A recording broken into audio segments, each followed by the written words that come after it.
பொறுப்புகளையும் பதவிகளையும் தாம் எதிர்பார்க்கவில்லை என்றும் தலைமை பொறுப்புக்கு தகுதியானவர் என்று கூறியிருக்கின்ற கருணாநிதியின் வார்த்தைகளையே தாம் பெரிதாய் எண்ணுவதாகவும் திமுக பொருளாளர் ஸ்டாலின் தெரிவித்துள்ளார்.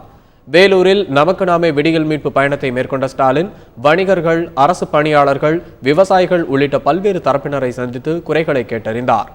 பின்னர் வேலூர் பேருந்து நிலையம் அருகே ஸ்டாலின் செய்தியாளர்களிடம் பேசினார். அப்போது ஸ்டாலினிடம் திமுகவின் தலைமை பொறுப்புக்கு தகுதிமிக்கவராக தாங்கள் விளங்குவதாக கருணாநிதி கூறியிருப்பது குறித்து செய்தியாளர்கள் கேள்வி எழுப்பினர். அதற்கு பதிலளித்த ஸ்டாலின் பொறுப்புகளையும் பதவிகளையும் தாம் எதிர்பார்க்கவில்லை என்றும் கருணாநிதியின் வார்த்தைகளையே தாம் பெரிதாய் எண்ணுவதாகவும் தெரிவித்தார். இன்னும் உழைச்சிட்டு இருக்காரு. அப்படி உழைத்து கொடுத்துருக்கிற கலைஞர் வந்து என்னை பற்றி சொல்லும்போது ஒரு இடத்துல உழைப்பு உழைப்பு உழைப்பு இதுதான் ஸ்டாலின் உழைச்சி சொல்லியிருக்காரு. அதை விட எனக்கு எந்த பொறுப்பும் எந்த பதவியும் நான் எதிர்பார்க்கல. அது வந்து விரும்புறது இல்லை.